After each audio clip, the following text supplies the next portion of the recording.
nesse momento, fazer um pronunciamento à nação brasileira, né, que não aguenta mais tantos arbítrios, tantos abusos vindo da Corte Suprema, especialmente de alguns ministros, onde nós temos aí cada vez mais uma sociedade legitimamente revoltada, né? Revoltada com, principalmente, os cidadãos de bem que estão vendo aí solavancos na nossa Constituição, e esse final de semana foi repleto de declarações desastrosas, especialmente do seu presidente, o ministro Barroso. Eu, senhor presidente, ao mesmo tempo que cumprimento os demais senadores da República, os funcionários dessa casa, assessores, também as brasileiras e os brasileiros que nos acompanham pelo trabalho sempre muito correto da equipe da TV Senado, Rádio Senado, Agência Senado, eu vou iniciar esse meu pronunciamento reproduzindo trechos de uma recente manifestação de uma autoridade pública. Abro aspas, nós decidimos as questões mais divisivas da sociedade brasileira. Fecho aspas. Abro aspas de novo. Não se mexe em estruturas que estão funcionando por injunções de interesses políticos e dos ciclos eleitorais. Fecho aspas. Tais declarações seriam naturais se tivessem sido feitas por algum deputado ou senador eleito pela sociedade para legislar. Mas tais palavras foram proferidas por um dos maiores ativistas políticos ideológicos da história do STF brasileiro, o ministro Luiz Roberto Barroso, que hoje é presidente daquela instituição. Olha a que ponto nós chegamos, né? Já em 2022, eu ingressei, com apoio de colegas, com o primeiro pedido de impeachment do ministro Barroso, em função do seu ativismo abusivo e incomparável com o cargo que tem como prerrogativa fundamental, a prerrogativa de funcionar como guardião da Constituição brasileira. O STF é composto por 11 ministros escolhidos entre cidadãos com mais de 35 anos de idade, com notável saber jurídico e reputação ilibada. Essa é a definição dada pelo artigo 101 da Constituição, que tem um certo grau de subjetividade. Muito diferente é o artigo 39 da Lei 1079 de 1950, que detalha a abertura de um processo de impeachment no Brasil. E já em 2022, Barroso incidia claramente em 3 dessas 5 condições. São elas: primeira, proferir julgamento quando por lei seja julgado suspeito na causa. Segunda, exercer atividade político-partidária.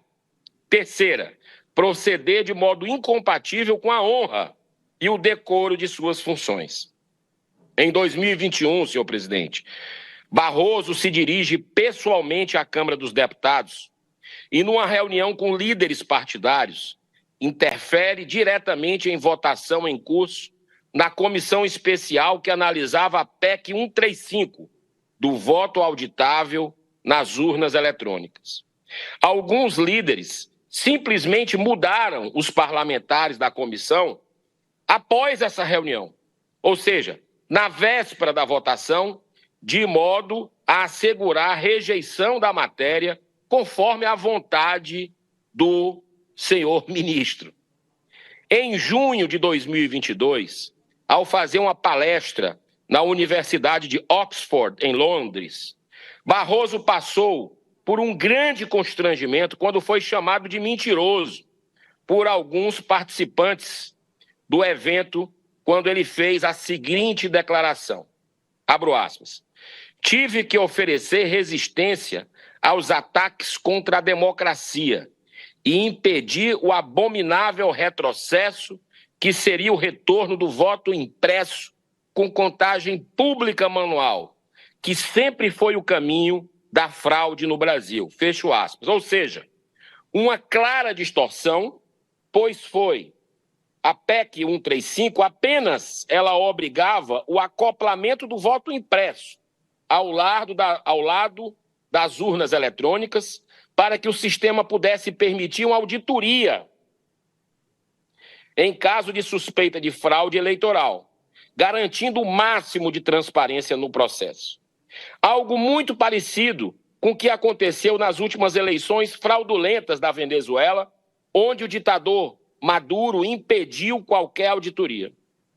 Senhor presidente, nós não podemos jamais esquecer de uma palestra de abertura feita pelo ministro Barroso no evento realizado pela Universidade do Texas sobre a democracia na América Latina, intitulado, abro aspas, livrando-se de um presidente, fecho aspas.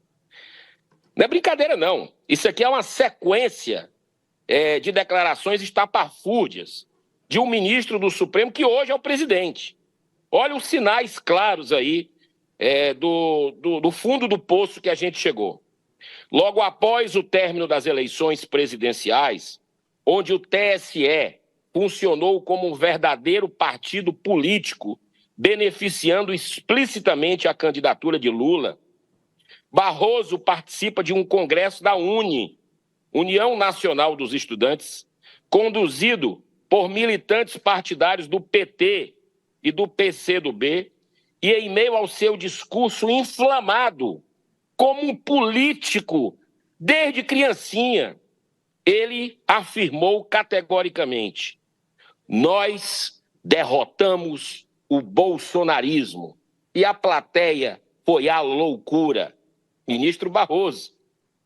Mas uma das maiores e mais explícitas aberrações foi não ter se declarado suspeito no julgamento extraordinário no recurso extraordinário movido pela Defensoria Pública de São Paulo, que pedia pela inconstitucionalidade do artigo 28 da Lei 11.343 sobre drogas. Esse recurso começou a ser julgado em 2015, mesmo com o parecer da PGR contrário ao pleito do recurso da Defensoria. Isso porque esse artigo é o coração e o pulmão da lei sobre drogas, aprovada em 2006 em pleno governo Lula e ratificada em 2019 pelo Congresso Nacional, já no governo Bolsonaro. Trata-se do princípio da tolerância zero ao consumo, ao porte, de drogas, dificultando o crime do tráfico. Mas Barroso sempre teve uma atuação favorável à liberação das drogas, especialmente a da maconha, a ponto de participar como palestrante de um evento realizado em Nova York, promovido pela ONG Open Society, instituição financiada pelo B de bola e de índio, bilionário George Soros, que atua em muitos países como o Brasil, promovendo a legalização da maconha. Em seu lastimável voto pela inconstitucionalidade do artigo 28, Barroso afirmou, abro aspas, se der certo com a maconha, acho que deve passar para a cocaína, fecho aspas. Na época, além do pedido de impeachment, também entrei com a representação junto ao CNJ. Mas a grande responsável por tudo isso é a omissão covarde dessa nossa casa, que não cumpre o seu dever constitucional, admitindo o primeiro processo de impeachment de um ministro do STF.